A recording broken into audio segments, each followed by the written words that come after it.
Welcome back to our program. We're talking about allocations projects, and these are smaller projects than the large ones like Johnny Dodds and some of the other projects you've seen. But these are very important projects as well, and they come in a list. There's a number of them, and they do different things. And Eric Adams is the engineer who manages the allocations program or allocations projects program, and he was telling me that the traffic is getting pretty hectic out there, and as a consequence, you're having to put in what? Well, we're handling most, our traffic-related solutions are with our intersection projects, which is one of our categories. Right. So we've got a number of projects that we've recently completed around the airport area near the new Boeing facility. Turn lane projects on South Aviation.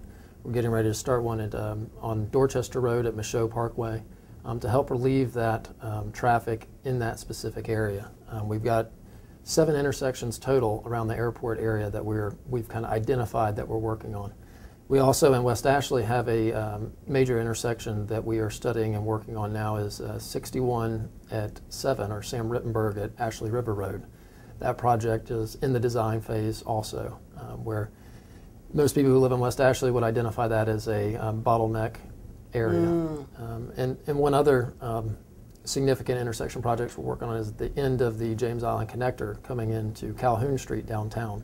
We have a project underway to install some turn lanes there to help reduce that backup as you're coming off the connector into downtown. Is there any way for the engineers like yourselves to know that the time is coming shortly? Some projection that tells you that we're going to have to put a turn lane in here, or we're going to have to widen this area, even though the public is saying we know because we live here. But the point is there some way to know before it happens that these things are coming and you're wanting to prepare for them? Yeah, that's more of a planning related function that's handled by the COG or the Council of Governments in the Tri-County region. Yes. They do traffic projections out to 25-year projections to help identify potential areas where major solutions are needed. When we analyze our intersection projects or get requests, we typically do more immediate studies or current day studies where we'll go out and count the traffic, determine what the flow patterns are, and then based on that information we decide, okay, we need one turn lane here, a decel lane here, a double left here, those type of solutions based on current day data. We can also project those out based on the COGS numbers to say, okay, well in 10 to 20 years, we think we'll need these, and this intersection will still function at a level of service that's acceptable. You know, we just finished taping a show with the Council of Governments, and it was absolutely mind-blowing. The number of, I think they called them hotspots. These are places that are really getting a lot of traffic coming through them. And so the plan is that they're going to study them, and then of course, I imagine you all will get together at some point. But the county and the Tri-County area is growing by leaps and bounds. And so it's amazing to me that we're even able to catch up. But thank goodness that we have a transportation sales tax program, otherwise I don't know. Bike and pedestrian walkways, is that a luxury these days, or is it something that has been requested over and over again, or what's going on with that?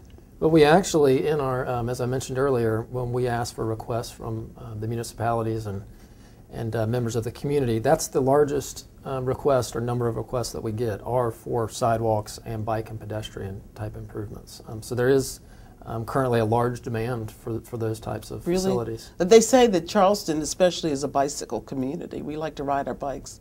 And so you're now, are you providing these bike lanes within the road, or are they elevated like maybe on a sidewalk or something like that, or both? Both. It depends on the situation. We just recently completed St. Andrews Boulevard as part of a resurfacing project. We restriped that, narrowed some of the lanes, and striped bike lanes in the existing pavement, so adjacent to the travel lane.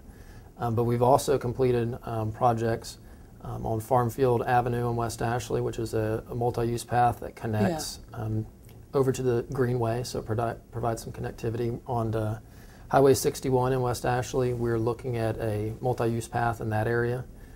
So we are, just depends on the situation, how much right-of-way we have, grand tree impacts, those types of things. So how much right-of-way we have means that you would put the bicycle path on the street if there's not enough right-of-way closer to the property line. Correct, and it just depends on do we have, are we trying to connect another bike and pedestrian facility that's offset of the road? So we want to match that up potentially. Or what's the most cost-effective solution to provide the most access for the most users? So if we can get a 10-foot path off the road that bikes and pedestrians could use, that would be the ideal situation. But sometimes we're limited by funding, and we have to do the most cost-effective thing where we can benefit the most users. I know that another area that you work in, and the engineers who work with you are concerned about and work with on a regular basis, has to do with resurfacing, and you've mentioned that several times during our talk here. But my curiosity has to do with what sort of material is used in resurfacing, and break it down so we average people can understand it. And then how long can it last before it needs to be maintained? And before we give you a chance to answer that question, we're going to go to a break, and we'll be right back, Eric, and I can't wait to hear your answer. We'll be right back in just a moment with Eric Adams, and he's going to tell us about resurfacing and the fact that we keep those roads nice and smooth, but for how long?